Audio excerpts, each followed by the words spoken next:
മനാഫിന്റെ മറ്റ് ഇനി ഈ ഫണ്ട് സ്വീകരിക്കുന്നതോ പിന്നെ അല്ലെങ്കിൽ ഈ വ്യക്തിപരമായിട്ട് അവഹേളിക്കുന്ന രീതിയിലുള്ള അർജുൻ, അതായത് ഇത് ഞങ്ങൾക്കെല്ലാം അച്ഛനാണെങ്കിലും നോക്കൂ, അച്ഛൻ പശുവിനെ വളർത്തിയിട്ടാണ് ഞങ്ങൾ കുടുംബം പോകുന്നത്. പിന്നെ ഇവര് ജോലിക്ക് പോകുന്നത്, അനിയത്തി ജോലി പോകുന്നത്, എൻ്റെ വൈഫ് ജോലി, ഞങ്ങളെല്ലാവരും ഇതൊന്നും ഇവിടെ പറയാൻ ഞങ്ങൾക്ക് താല്പര്യമില്ല എങ്ങനെയാണെന്നൊന്നും. ഇനിയും ഇങ്ങനെയാണ് മുന്നോട്ടെങ്കിൽ ഞങ്ങൾ നിയമപരമായിട്ട് മുന്നോട്ട് പോകും. തീർച്ചയായിട്ടും ഒരു PR വർക്കാണ് ഇതിൽ നടക്കുന്നതാണ് ഞങ്ങൾക്ക് മനസ്സിലാക്കിയത്. ആദ്യം തൊട്ട് അങ്ങനെയല്ല. അതാണ് ഞാൻ പറഞ്ഞത്. ആദ്യം ഈ പുള്ളി ഞങ്ങൾ അതുകൊണ്ട് തള്ളി പറയാതിരിക്കാൻ കാരണം ആദ്യ ഘട്ടത്തിൽ അങ്ങനെയല്ലായിരുന്നു. ആദ്യ ഘട്ടത്തിൽ മനാഫ് ഞങ്ങളെല്ലാം ഒരുമിച്ച് തന്നെയായിരുന്നു, ഒരേ ദിശയിലായിരുന്നു. പിന്നീടാണ് ഈ രണ്ടാം ഘട്ടത്തിന് ശേഷമാണ് അവർ വേറെ രീതിയിലേക്ക് പോവുകയും യൂട്യൂബ് ചാനൽ ഉണ്ടാക്കുകയും. യൂട്യൂബ് ചാനൽ ഉണ്ടായത് ഈ ലോറി ഉടമ മനാഫ് എന്നുള്ള ഒരു പേര്, ആ ഒരു ബ്രാൻഡ് അന്നേക്ക് കയറിയിരുന്നു. അതാണ് അയാൾ മനസ്സിലാക്കിയത് ശേഷമാണ് ഈ ഒരു യൂട്യൂബ് ചാനൽ ഉണ്ടാക്കിയത്. അതൊക്കെ അദ്ദേഹത്തിന്റെ ഈശ്വർ മാൽപ്പൻ ഞങ്ങൾക്ക് വേണ്ടി സഹായിച്ചിട്ടുണ്ട്. ഒന്നാം ഘട്ടത്തിൽ, രണ്ടാം ഘട്ടത്തിലും. മൂന്നാം ഘട്ടത്തിൽ അനാവശ്യമായ ഇടപെടൽ മാത്രമാണ്. അത് ഞങ്ങൾക്കും ബോധ്യപ്പെട്ട കാര്യമാണ്. അവിടുത്തെ സംവിധാനത്തിന് ഞങ്ങൾ പറഞ്ഞിട്ടില്ല പിന്നെ മാൽപ്പയെ പറഞ്ഞേക്കുന്നൊന്നും, ഇപ്പോഴും പറയാണ്. അത് അവിടുത്തെ ഭരണകൂടത്തിന് തന്നെ മനസ്സിലായി. ഹലോ, ഹായ്, നമസ്കാരം. എല്ലാവർക്കും പുതിയൊരു വീഡിയോയിലേക്ക് വീണ്ടും സ്വാഗതം. ഇന്നലെ അർജുൻ്റെ ഫാമിലി, അർജുൻ്റെ അനിയൻ, അളിയൻ, വൈഫ്, സഹോദരി തുടങ്ങിയവരൊക്കെ ചേർന്നുകൊണ്ട് ഒരു പ്രസ് മീറ്റ് വെച്ചിട്ടുണ്ടായിരുന്നു. കുറച്ച് പേരൊക്കെ കണ്ടിട്ടുണ്ടാകും ആ ഒരു പ്രസ് മീറ്റ്. ഏകദേശം 55 മിനിറ്റോളം നീണ്ടു നിന്നിരുന്ന ഒരു പ്രസ് മീറ്റ് ആയിരുന്നു. സത്യത്തിൽ ഈ ഒരു പ്രസ് മീറ്റിൻ്റെ ആവശ്യം ഇപ്പോഴത്തെ സാഹചര്യത്തിൽ, ഈ അവസരത്തിൽ ഉണ്ടാക്കേണ്ട എന്തെങ്കിലും ആവശ്യം ഉണ്ടായിരുന്നു? അതിൻ്റെ എന്തെങ്കിലും പ്രസക്തി ഉണ്ടായിരുന്നു? കാരണം ഈ ഒരു പ്രസ് മീറ്റ് കേട്ട ഏതൊരു വ്യക്തിക്കും അറിയാം ഇതൊരു അനാവശ്യമായ കോൺട്രവേഴ്സി ഉണ്ടാക്കുകയാണ്. ഇവർക്ക് പരസ്പരം അങ്ങോട്ടും ഇങ്ങോട്ടും ഒരു മുറിയിലിരുന്നുകൊണ്ട് അല്ലെങ്കിൽ ഒരു ഹാളിൽ ഇരുന്നുകൊണ്ട് പരസ്പരം അങ്ങോട്ടും ഇങ്ങോട്ടും സംസാരിക്കേണ്ട വിഷയങ്ങൾ പൊതുജനങ്ങളിലേക്കും ഇതുപോലെ സോഷ്യൽ മീഡിയകളിലൊക്കെ ചുറ്റിക്കറങ്ങുന്ന രീതിയിലേക്ക് അഴിച്ചുവിട്ടതായിട്ടാണ് പേഴ്സണലി എനിക്ക് തോന്നിയത്. കാരണം ഇവർ ഈ പ്രസ് മീറ്റിൽ ഉന്നയിച്ചിരുന്ന പല കാര്യങ്ങളും ഇതൊന്നും നമുക്ക് ഒരു ലോജിക്ക് ഇല്ലാത്ത, യാതൊരു നിലവാരവും ഇല്ലാത്ത ഓരോ ആരോപണങ്ങളായിട്ടാണ് എനിക്ക് തോന്നുന്നത്. ഒരു പ്രധാനമായും പറഞ്ഞിരുന്നത് മനാഫ് യൂട്യൂബ് ചാനൽ തുടങ്ങി പണപ്പിരിവ് നടത്തുന്നു, അർജുൻ്റെ കുട്ടിയെ തൻ്റെ സ്വന്തം മകനെ പോലെ വളർത്തും, അതുപോലെ തന്നെ അവരുടെ ട്രാൻസ്പോർട്ടിങ്, അതായത് മനാഫിൻ്റെ ട്രാൻസ്പോർട്ടിങ് കമ്പനിക്ക് അർജുൻ്റെ പേര് നൽകും തുടങ്ങിയ അനാവശ്യമായ കുറച്ച് കാര്യങ്ങളാണ് ഈ ഫാമിലി ഉന്നയിച്ചിട്ടുണ്ടായിരുന്നത്. ഇതുപോലെ മനാഫിനെതിരായി പറയാനുള്ള എന്തെങ്കിലും കാരണങ്ങൾ ഉണ്ടായിരുന്നെങ്കിൽ എന്തുകൊണ്ട് അർജുൻ്റെ മൃതശരീരം കിട്ടുന്നതിന് മുൻപ് ഇവരൊന്നും വായ തുറന്നില്ല? ആ സമയത്തൊക്കെ മനാഫിനെയും അതുപോലെ തന്നെ ഈശ്വർ മാൽപ്പയെയും ഒക്കെ അവർ ദൈവത്തെ പോലെ തൊഴുതുകയും അവരുടെയൊക്കെ ആവശ്യമുണ്ടായിരുന്നു. പക്ഷേ ഇന്ന് അവരെല്ലാം പാടെ തഴഞ്ഞുകൊണ്ട് ഈശ്വർ മാൽപ്പയ്ക്കെതിരെ കേസ് വരുന്നു. മനാഫ് എന്ന് പറയുന്ന വ്യക്തി ലോറിയുടെ ഉടമയല്ല, മറ്റൊരു വ്യക്തിയാണ് ഈ ലോറിയുടെ ഉടമയായിട്ട് വരുന്നത്. RC ഓണർ മുബിയാണ്. അപ്പോൾ ഈ ലോറി ഉടമയായിട്ട് വരുന്നത് മനാഫ് അല്ല. അങ്ങനെ ഒരുപാട് കാര്യങ്ങളാണ് ഈ അർജുൻ്റെ ഫാമിലി പറഞ്ഞുകൊണ്ടിരിക്കുന്നത്. അർജുനെ കാണാതായി 72 ദിവസങ്ങൾക്ക് ശേഷം അർജുൻ്റെ ചേതനേറ്റ മൃതശരീരം കൊണ്ടുവന്നു. അതിൻ്റെ ചിതയൊടുങ്ങും മുൻപ് തന്നെ ഇതുപോലുള്ള അനാവശ്യമായ വിവാദങ്ങൾ ഉണ്ടാക്കേണ്ട ഒരാവശ്യവും അർജുൻ്റെ ഫാമിലിക്ക് ഇല്ല. ഇതിപ്പോൾ കാണുന്ന ഓരോ പ്രേക്ഷകർക്ക് തോന്നുന്നത് ഇവർക്കൊന്നും അർജുനെ നഷ്ടപ്പെട്ടിട്ടും യാതൊരു വിധത്തിലുള്ള സങ്കടവും ഉള്ളിൽ ഒരു തരിയെങ്കിലും സങ്കടം ഉണ്ടാവില്ലേ എന്നുള്ളതാണ്. കാരണം അർജുൻ അന്ന് കാണാതായ ആ ഒരു നിമിഷം മുതൽ അർജുൻ്റെ മൃതശരീരം, അർജുൻ ജീവിച്ചിരിപ്പില്ല എന്ന് ആശ്വസിക്കാനുള്ള ആ ഒരു മൃതശരീരം കിട്ടുന്നത് വരെ ലോക മലയാളികൾ മുഴുവൻ, കേരളക്കര മുഴുവൻ മനസ്സൊരുക്കി പ്രാർത്ഥിച്ചിരുന്നു അർജുൻ ജീവനോടെ വരണേ എന്നുള്ളത്. അർജുൻ ജീവനോടെ ഇല്ല എന്ന് അറിഞ്ഞ പക്ഷം എല്ലാവരും ആ ഒരു കാര്യവുമായിട്ട് സത്യത്തിൽ പൊരുത്തപ്പെട്ടു വരികയായിരുന്നു. പക്ഷേ അർജുൻ മരണപ്പെട്ടു എന്ന് വിശ്വസിക്കാനായിട്ട് അർജുൻ്റെ മൃതശരീരമെങ്കിലും കിട്ടണേ എന്നും പ്രാർത്ഥിച്ചിരുന്നു. പക്ഷേ നിർഭാഗ്യവശാൽ അർജുൻ്റെ ആ ഒരു ചേതനേറ്റ ശരീരമാണ് നമുക്ക് കിട്ടിയത്. പക്ഷേ ആ ഒരു സമയത്തും ഈ അനാവശ്യമായ വിവാദങ്ങൾ ഉണ്ടാക്കി പരസ്പരം അങ്ങോട്ടും ഇങ്ങോട്ടും ചെളിവാരി എറിഞ്ഞ് പരസ്പരം കരിവാരി തേക്കേണ്ട എന്ത് ആവശ്യമാണുള്ളത്?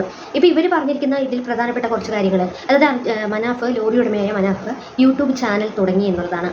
അതായത് അദ്ദേഹം തന്നെ പറയുന്നുണ്ട് തനിക്ക് യൂട്യൂബ് ചാനൽ തുടങ്ങി അതിൻ്റെ റവന്യൂ കൊണ്ട് ജീവിക്കേണ്ട ആവശ്യമില്ല. അത്യാവശ്യം ഫിനാൻഷ്യലി സ്റ്റേബിൾ ആയിട്ടുള്ള ഒരു വ്യക്തിയാണ് മനാഫ്. നമ്മൾ മനസ്സിലാക്കുന്നിടത്തോളം അത്യാവശ്യം എക്കണോമിക്കലി സെറ്റിൽഡ് ആയ ഒരു വ്യക്തിയാണ് മനാഫ്. അതുകൊണ്ട് തന്നെ അദ്ദേഹത്തിന് ഈ ഒരു യൂട്യൂബ് റവന്യൂ കൊണ്ട് ജീവിക്കേണ്ട ആവശ്യം ഇല്ല എന്നുള്ളത്. അതുപോലെ തന്നെ ഒരു വ്യക്തിക്ക് അവരുടെ സ്വന്തം ഫോണിൽ അവരുടെ സ്വന്തം ചെലവിൽ യൂട്യൂബ് ചാനൽ തുടങ്ങുകയോ അതിൽ വീഡിയോകൾ ഇടുകയോ കണ്ടന്റ് ഇടുകയോ ചെയ്യുന്നതിൽ ആർക്കാണ് എതിർക്കാനുള്ള അവകാശമുള്ളത്?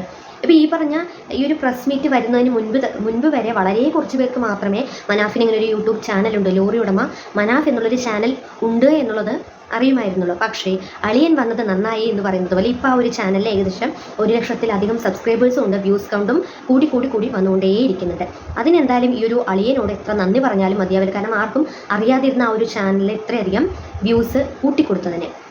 എന്തായാലും ഈ ഒരു ചാനൽ പ്രധാനമായിട്ടും മനാഫ് തുടങ്ങിയത് ആ ഒരു വയനാട് ലാൻഡ് സ്ലൈഡ് ഉണ്ടായ സമയത്ത്, ആ ഒരു ഡിസാസ്റ്ററിൻ്റെ സമയത്ത് മാധ്യമ ശ്രദ്ധ മുഴുവൻ വയനാട്ടിലേക്ക് തിരിഞ്ഞപ്പോൾ അർജുൻ്റെ ആ ഒരു വാർത്ത പാടെ മാഞ്ഞു പോകരുത് എന്നുള്ള ഒരൊറ്റ വാശിയോടുകൂടി അർജുനെ എങ്ങനെയെങ്കിലും കണ്ടുപിടിക്കണം, അർജുൻ്റെ അപ്ഡേറ്റ്സ് ഈ ഒരു ചാനലിലൂടെ പൊതുജനങ്ങളിലേക്ക് അറിയിക്കണം എന്നുള്ളൊരു ആവശ്യവുമായിട്ടാണ് അദ്ദേഹം ഒരു ചാനൽ തുടങ്ങിയത് എന്നുള്ളത് അദ്ദേഹം തന്നെ വ്യക്തമാക്കി കഴിഞ്ഞു.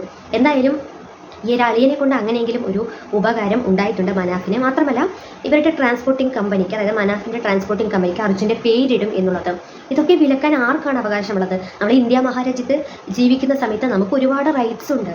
ആ ഒരു സമയത്ത് ഒരു വ്യക്തിക്ക് മറ്റൊരു വ്യക്തിയുടെ പേരിടാൻ പാടില്ല എന്ന് വിലക്കാൻ എവിടെയും ഒരു നിയമവുമില്ല. ഇത് ഇങ്ങനെയുള്ള കാര്യങ്ങളൊക്കെ പറഞ്ഞിട്ട് ഇവർ നിയമപരമായിട്ട് മുൻപോട്ട് പോവുകയാണെങ്കിൽ ഒരുപക്ഷെ ഈ ഒരു കേസിന് പോകുമ്പോൾ അവർ പോലും പുച്ഛിച്ച് ചിരിച്ചു പോകുന്ന ഒരു അവസ്ഥയിലേക്ക് വരും. കാരണം മനാഫിന് എന്ന് മാത്രമല്ല മറ്റാർക്കും അർജുൻ എന്നുള്ള പേര് എവിടെ വേണമെങ്കിലും ഇടാനുള്ള അവകാശമുണ്ട്. അതിലൊക്കെ വിലക്ക് കൽപ്പിച്ചുകൊണ്ട് ഞങ്ങൾ ഏതു വിധേയനെയും ഇത് തടയും, നിയമപരമായി മുന്നോട്ട് പോകുമെന്നൊക്കെ ഇത്രയധികം ആളുകളെ വിളിച്ചു കൂട്ടിക്കൊണ്ട് ഒരു പ്രസ് മീറ്റ് വെച്ച് പുറത്തറിയിക്കേണ്ട ഒരാവശ്യവും ഉണ്ടായിരുന്നില്ല.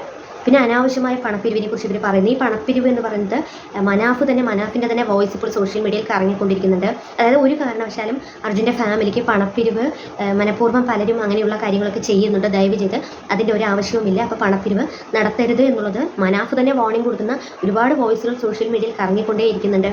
ഈ അനാവശ്യമായിട്ടുള്ള ഇതുപോലുള്ള യാതൊരു ലോജിക്കും ഇല്ലാത്ത, അല്ലെങ്കിൽ നമുക്കൊന്നും കേൾക്കുമ്പോൾ തന്നെ ഡൈജസ്റ്റ് ആവാത്ത കുറച്ച് കാര്യങ്ങളാണ് അവർ ആ ഒരു പ്രസ് മീറ്റിൽ മുഴുനീളം പറഞ്ഞിട്ടുണ്ടായിരുന്നത്. തൻ്റെ കുഞ്ഞിനെ, അതായത് അർജുൻ്റെ കുഞ്ഞിനെ തൻ്റെ കുഞ്ഞിനെ പോലെ വളർത്തും എന്ന് പറഞ്ഞത് എടുത്തുകൊണ്ടുപോയി തൻ്റെ കുഞ്ഞിനെ കൂടെ നിർത്തും എന്നുള്ളതല്ല. ആ കുട്ടിക്ക് വേണ്ട സഹായങ്ങൾ അല്ലെങ്കിൽ ആ ഒരു ഫാമിലിക്ക് എന്തെങ്കിലും ഒരു സപ്പോർട്ട് ഉണ്ടാകണം എന്നുണ്ടെങ്കിൽ അത് ചെയ്യും എന്ന് മാത്രമാണെന്നാണ് എൻ്റെ വിശ്വാസം. എന്തായാലും ഈ ഒരു വിഷയത്തോടുകൂടി, ഈ ഒരു പ്രസ് മീറ്റ് വന്നതോടുകൂടി സത്യത്തിൽ അർജുൻ്റെ ഫാമിലിക്ക് ഇപ്പോൾ അവർ നല്ല രീതിയിൽ തന്നെ എയറിലേക്ക് പോയിട്ടുണ്ട്. നമ്മൾ കമൻറ്റ് സെക്ഷനൊക്കെ എടുത്ത് നോക്കുന്ന സമയത്ത് അവർക്ക് നല്ല രീതിയിൽ പൊങ്കാലകൾ കിട്ടിക്കൊണ്ടിരിക്കുന്നുണ്ട്.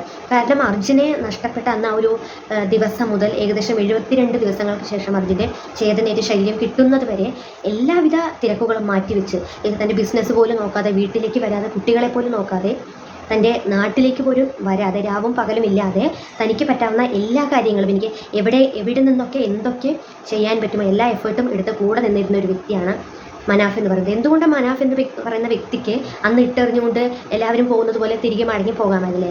എങ്കിൽ ഇപ്പോൾ ഇൻഷുറൻസിന് വേണ്ടിയാണ്, പലരും പറയുന്നുണ്ട് ഇൻഷുറൻസിന് വേണ്ടിയാണ് മനാഫ് അവിടെ നിന്നത് എന്നുള്ളത്.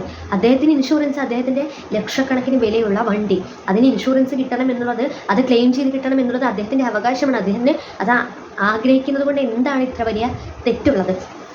എന്തായാലും ഈ ഒരു അവസരത്തോടു കൂടി അർജുൻ്റെ ഫാമിലിക്ക് നല്ല രീതിയിൽ തന്നെ എയറിലേക്ക് പോകാനുള്ള അവസരവും കിട്ടിയിട്ടുണ്ട്. ഈ ഒരു പ്രസ് മീറ്റ് മറ്റാരെങ്കിലും പറഞ്ഞ് ചെയ്യിപ്പിച്ചതാണ് എന്നുള്ളത് പിന്നീട് ഒരു അവസരത്തിൽ ഇതേ ഫാമിലി തന്നെ മറ്റൊരു പ്രസ് മീറ്റ് വെച്ചുകൊണ്ട് പറയാൻ ഇടവരരുത് എന്ന് മാത്രമാണ്. കാരണം അങ്ങനെയുള്ള ഒരുപാട് സാധ്യതകൾ നമ്മൾ മുന്നിൽ കാണുന്നുണ്ട്. എന്തായാലും നമുക്ക് കാത്തിരിക്കാം.